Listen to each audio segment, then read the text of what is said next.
मेरा पति घर पर नौकर ले आया जो बहुत हसीन था और मेरा दिल उस पर आ गया। एक रात पति घर पर नहीं था और मैं नौकर के कमरे में चली गई। जैसे ही नौकर के साथ सोने लगी तो नौकर ने ऐसा काम कर दिया जिसे देखकर मेरी रूह कांप गई, क्योंकि नौकर तो वह नौजवान बहुत ही खूबसूरत था जिसे मेरा पति कुछ देर पहले ही लेकर आया था। जैसे ही मेरे पति ने डोर बेल बजाई, मैंने दरवाजा खोला तो अपने पति के साथ खड़े उस नौजवान को देखकर तो मैं अपनी आंखों झपकना ही भूल गई थी। वह नौजवान हुस्न का शहजादा था, खूबसूरती से भरपूर। मैं तो यह तक भूल गई थी कि उसके बराबर में मेरा बेहुदा पति भी खड़ा हुआ है। मेरे पति ने मुझे बाजू से हिलाया तो मैं चौंक गई। कहने लगा, क्या हुआ? पीछे हटो, समीर को अंदर आने दो। वो नौजवान 21-22 साल का था। मैं पीछे हट गई। मेरा पति उसे अंदर ले आया। मैं हैरान थी कि मेरे पति इसे क्यों अपने साथ लेकर आए थे। मुझे बिना दुपट्टे के देखकर बड़ी तेज नजरों से मेरे पति ने मुझे देखा था। मैं घर पर अकेली रहती थी और मेरे घर पर पति के अलावा कोई नहीं था, इसलिए मैं दुपट्टा नहीं ओढ़ती थी। लेकिन जब उसकी नजरों ने मुझे एहसास दिलाया कि आज उसके साथ एक नौजवान लड़का भी आया है, तो मैंने फौरन से कुर्सी पर रखा दुपट्टा खुद पर ओढ़ लिया। उस नौजवान ने एक नजर भी उठाकर मेरे तरफ देखा नहीं था। जब से आया था नजर झुकाए खड़ा था। मैंने अपने पति से पूछा कि यह कौन है। वह कहने लगा, ये बेसहारा नौजवान है, लेकिन है शरीफ, इसलिए मैंने इसे घर में नौकरी के लिए रख लिया है। यह घर के छोटे मोटे काम तुम्हारे साथ करवा दिया करेगा। हालांकि यह बात सुनकर मुझे बुरा लगना चाहिए था कि एक नौजवान को मेरा पति घर ले आया था, वह भी घर के कामकाज करवाने के लिए। मुझे बुरा लग रहा था।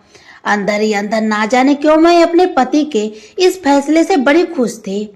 मैंने कहा, यह तो आपने बहुत अच्छा किया, क्योंकि मुझे घर के काम करने में बहुत मुश्किल पेश आ रही थी और फिर जब बाजार से सामान लाना होता है तो मैं तो थक जाती हूँ। वह कहने लगी, हाँ हाँ, इसलिए तो रखा है ताकि तुम्हें बाहर ना जाना पड़े, तो तुम बाहर के सारे काम इसी से करवा सकती हो और घर के भी छोटे मोटे काम भी यह कर दिया करेगा। हमारा घर बहुत बड़ा तो नहीं था कि नौकरों के लिए कोई क्वार्टर होता, इसलिए मेरे पति ने घर का स्टोर रूम इस लड़के के लिए खाली करवा दिया। मेरे पति ने वहीं पर एक चारपाई रख दी और एक पंखा भी लगवा दिया। फिर मेरे पति ने एक प्लेट में खाना डाला, वह भी उस स्टोर रूम में दे दिया। मुझसे कहने लगा कि जब कोई काम ना हो तो इसे घर में ज्यादा घूमने फिरने मत देना, इसे कहना कि स्टोर रूम में ही रहा करे। मैंने कहा, ठीक है ना, जाने क्यों। मेरे अंदर एक अजीब सी खौफियत जम ले ली थी। मुझे पूरी तरह से सुकून से नींद नहीं आई थी। आंखें बंद करती तो उस नौजवान का चेहरा मेरी आंखों के सामने आने लगा। ना जाने क्यों, लेकिन मेरा दिल यह चाह रहा था कि जल्दी से सुबह हो जाए और मेरा पति अपने काम पर चला जाए। मैं इस नौकर को जी भर के देखूं, जिसकी एक झलक ने मुझे दीवाना करके रख दिया था। इतना नूर तो मैं आज तक किसी लड़के के चेहरे पर न देखा था जितना इस नौजवान के चेहरे पर था। बस मुझे हैरत यह थी कि कैसा अजीब शख्स था। इसने एक बार भी मेरे तरफ आंख उठाकर नहीं देखा था। अगले दिन सुबह मैं जल्दी से उठ गई थी। मैं किचन में नाश्ता बना रही थी कि जब मेरा पति ने स्टोर रूम के दरवाजे पर दस्तक दी, वह नौजवान बाहर आ गया। मेरा पति ने कहा कि घर का सामान ले आओ और अपनी मालकिन के साथ जरूरी काम करवा लो, फिर मैं तुम्हें दुकान ले जाऊंगा। यह सुना था कि मैं परेशान से हो गई। मेरा पति उसे दुकान क्यों लेकर जा रहा था? वह तो उसे घर के लिए लाया था। मैंने आमलेट रखा और गैस बंद करके बाहर आ गई। मैंने कहा कि आप इसे कहाँ ले जा रहे हो? या तो आपने घर के कामकाज के लिए रखा है ना? मेरी बात सुनकर मेरा पति पहले तो मुझे घूर कर देखने लगा, फिर कहने लगा कि पूरा दिन यहाँ पर क्या करेगा? अभी 1 घंटा है, तुम्हें जो काम करवाना है तुम करवा लो, मैं उसे अपने साथ दुकान ले जाऊंगा और फिर रात को या मेरे साथ आया करेगा और रात को भी तुम्हारे साथ जो काम होगा करवा दिया करेगा। यह सुनकर मैं उदास रह गई थी। मैंने नाश्ता बेदिली से बनाया। वह नौजवान किचन में आ गया, कहने लगा, दीदी कोई काम है तो बता दीजिए। मैंने पलट के उसकी तरफ देखा। वह अब भी नजर झुकाए हुए बात कर रहा था। उसके दीदी कहने पर तो मेरे तन बदन में आग से लग गई थी। ठीक है कि मैं उससे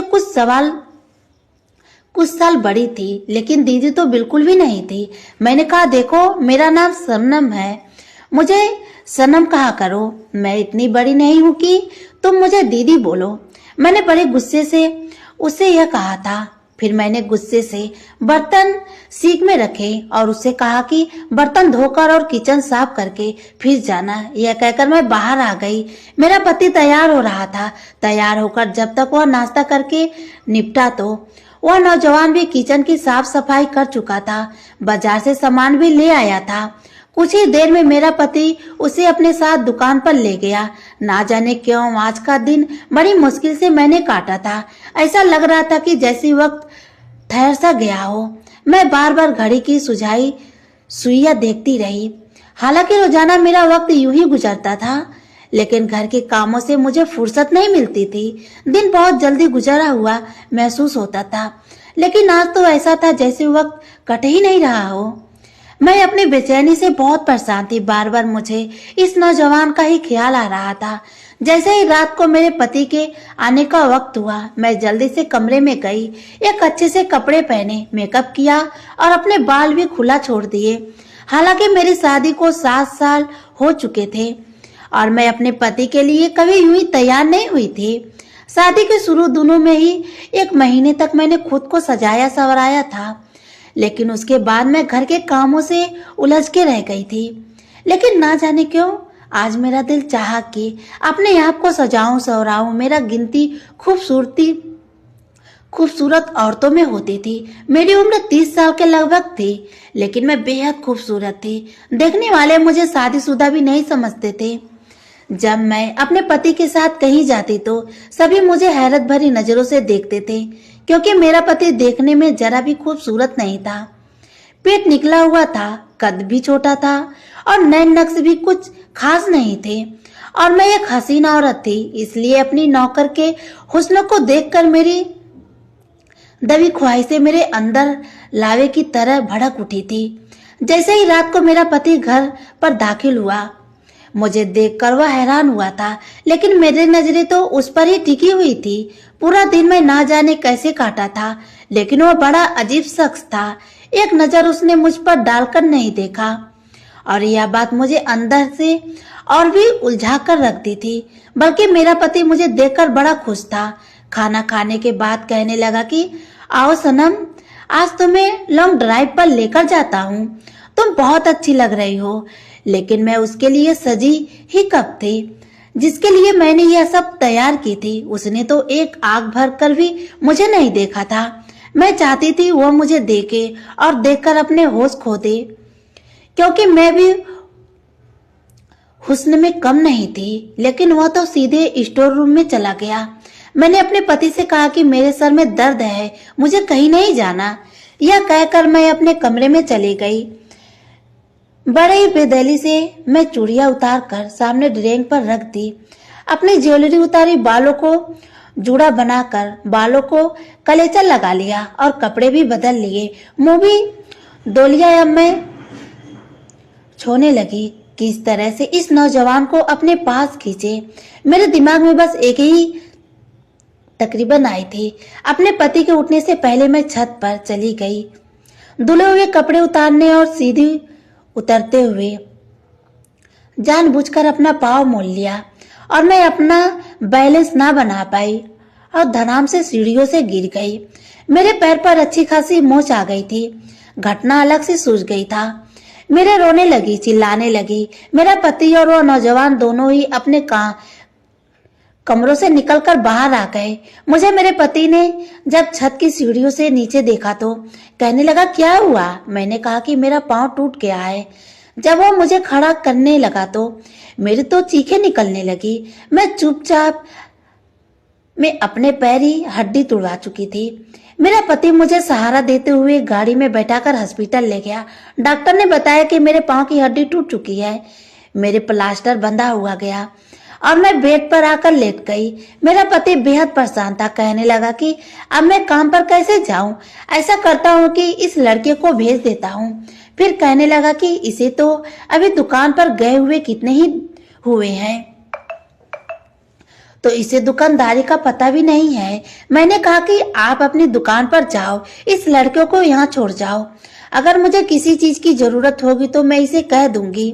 मेरा पति भी मेरी बात मान गया, वह काम पर चला गया और मैं बेहद खुश थी।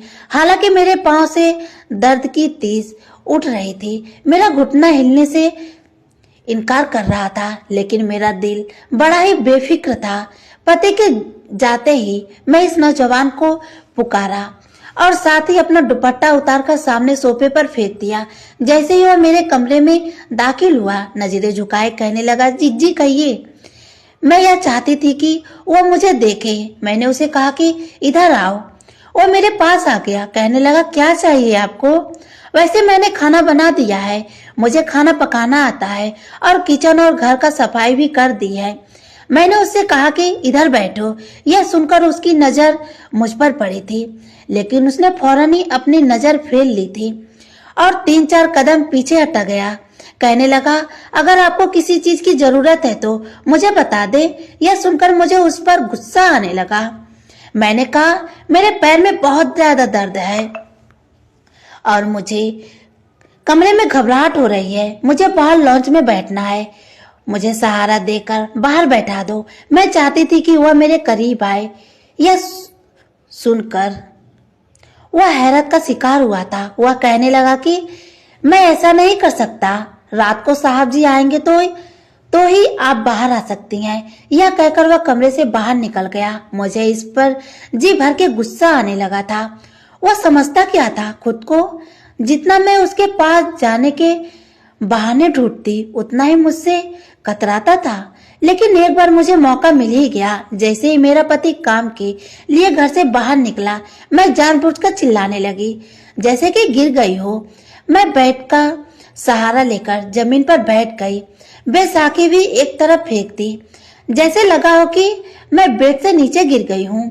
समीर जैसे ही कमरे में दाखिल हुआ, मैं चिल्लाने लगी, रोने धोने का ड्रामा करने लगी। वह मेरे पास आ गया। मजबूरन उसे मुझे सहारा देना पड़ा। जैसे ही उसने मेरा बाजू अपने कंधे पर रखा और मेरी कमर पर हाथ रखकर मुझे उठाने की कोशिश करने लगा, उसकी इस हरकत पर मेरा दिल खूब जलने लगा। मैं बेहद खुश थी, मैं यही चाहती थी। उसने मुझे बेड पर बैठाया, फिर तो मैं यह सिलसिला ही पकड़ लिया था। मैं बार बार उसे पुकारती हुआ, बेचारा जानबूझकर मजबूरन मुझे सहारा देता। मैं चाहती थी कि मेरी करीब उसे बेचैन कर दे, और फिर एक मर्द के कोई औरत के इतने करीब होने से कुछ न कुछ तो उसके भी दिल में हलचल शुरू होगी। असल में जब इंसान को जो चीज मिले जिसकी उसे ख्वाहिश होती है, तो वह चीज उसे परेशान करने लगती है। मेरा भी यही मसला था। मेरी शादी को 7 साल बीत गए थे, लेकिन औलाद नहीं हुई थी। मेरा पति ने आज तक मुझे इस बात का ताना नहीं दिया था। मैं एक खूबसूरत लड़की थी, इसलिए जब भी किसी महफिल में जाती तो नौजवान खूबसूरत लड़कों को देखकर मेरी नजरें उन्हीं के आसपास घूमती रहती थी। मैं हसीनों नौजवान को देखकर ठंडी आहें भरती थी। इस वक्त मुझे अपने साथ बैठा अपना पति बहुत बुरा लगता था। कभी लगता कि मैं जज्बात में आकर गलत फैसला कर लिया। मैंने सिर्फ पैसा देखा, क्योंकि मेरे बाप के घर में पैसों की बहुत कमी थी। इसी वक्त मुझे यह लगा कि जब मेरे पास पैसा होगा तो मुझे जिंदगी के तमाम ऐसो मिलेंगे, तो यह कसक भी दिल में जाती रहेगी। मेरा पति खूबसूरत नहीं है। अब इंसान को हर चीज तो नहीं मिलती है। मुझे लगा था कि वक्त के साथ साथ मेरे दिल की यह ख्वाहिश खत्म हो जाएगी, लेकिन ऐसा नहीं हुआ। मुझे कभी भी मेरा पति अच्छा नहीं लगा। हाँ, यह था कि मैं एक अच्छे बड़े घर में रहती थी। मेरे कमरे में एसी लगा हुआ था, खाने पीने के लिए हर चीज थी। पैसा खर्चा करते हुए मुझे सोचना नहीं पड़ता था। लेकिन मुझे अपने पति की संगत से घिन आती थी। मुझे वह बिल्कुल भी अच्छा नहीं लगता था। जितना वक्त मेरा उसके साथ गुजारा, मैं एक दिमागी तकलीफ से गुजारती थी। उस वक्त ना तो मुझे कोई ऐसा अच्छा लगता था और ना ही वो बड़ा घर। कभी कभी मुझे यह लगता कि शायद मैंने गलती की। अगर मेरा पति